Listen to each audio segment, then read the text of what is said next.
एक बुजुर्ग महिला की मृत्यु हो गई।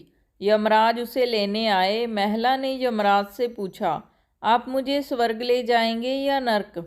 यमराज बोले, दोनों में से कहीं नहीं। तुमने इस जन्म में बहुत ही अच्छे कर्म किए हैं, इसीलिए मैं तुम्हें सीधे प्रभु के धाम लेकर जा रहा हूँ। बुजुर्ग महिला खुश हो गई और बोली, धन्यवाद, पर मेरी आपसे एक विनती है। मैंने यहाँ धरती पर सबसे स्वर्ग नरक के बारे में बहुत सुना है। मैं एक बार इन दोनों जगहों को देखना चाहती हूँ। यमराज बोले, तुम्हारे कर्म अच्छे हैं, इसीलिए मैं तुम्हारी ये इच्छा पूरी करता हूँ। चलो हम स्वर्ग और नरक के रास्ते से होते हुए प्रभु के धाम चलेंगे। दोनों चल पड़े। सबसे पहले नरक आया। नरक में बुजुर्ग महिला ने जोर जोर से लोगों के रोने की आवाज़ सुनी।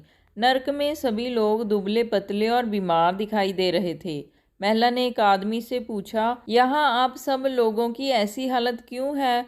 आदमी बोला, तो और कैसी हालत होगी? मरने के बाद जब से यहाँ आए हैं हमने एक दिन भी खाना नहीं खाया। भूख से हमारी आत्माएं तड़फ रही हैं। बुजुर्ग महिला की नज़र एक विशाल पतीले पर पड़ी, जो कि लोगों के कद से करीब 300 फुट ऊंचा था। उस पतीले के ऊपर एक विशाल चम्मच लटका हुआ था। उस पतीले में से बहुत ही शानदार खुशबू आ रही थी। बुजुर्ग महिला ने उस आदमी से पूछा, इस पतीले में क्या है? आदमी मायूस होकर बोला, ये पतीला बहुत ही स्वादिष्ट खीर से हर समय भरा रहता है। बुजुर्ग महिला ने हैरानी से पूछा, इसमें खीर है? तो आप लोग पेट भर के ये खीर खाते क्यों नहीं? भूख से क्यों तड़फ रहे हैं? आदमी रो रो कर बोलने लगा, कैसे खाएं? ये पतीला 300 फीट ऊंचा है। हम में से कोई भी इस पतीले तक नहीं पहुंच पाता। बुजुर्ग महिला को उन पर तरस आ गया। सोचने लगी, बेचारे खीर का पतीला होते हुए भी भूख से बेहाल हैं। शायद ईश्वर ने इन्हें यही दंड दिया होगा।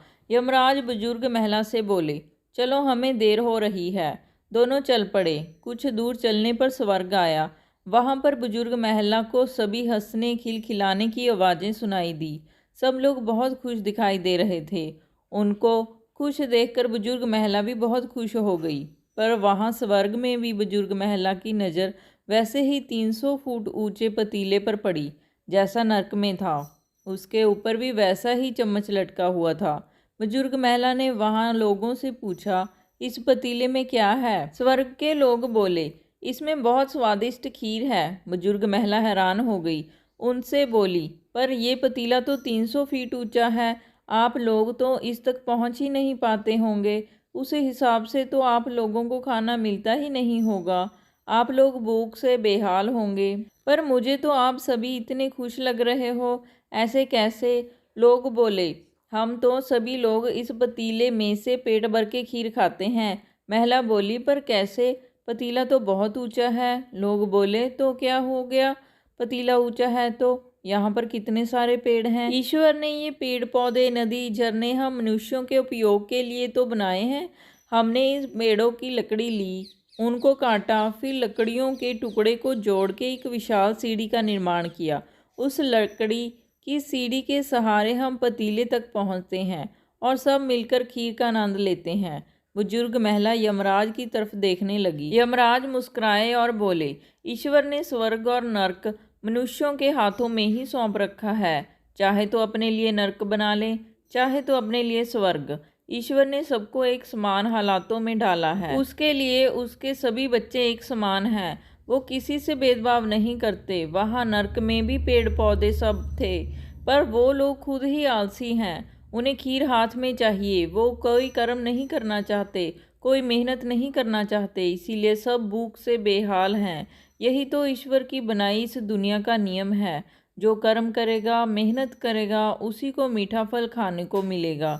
अर्थात स्वर्ग एवं नरक अपने हाथ में ही है। मेहनत करें, अच्छे कर्म करें और अपने जीवन को स्वर्ग बनाएं।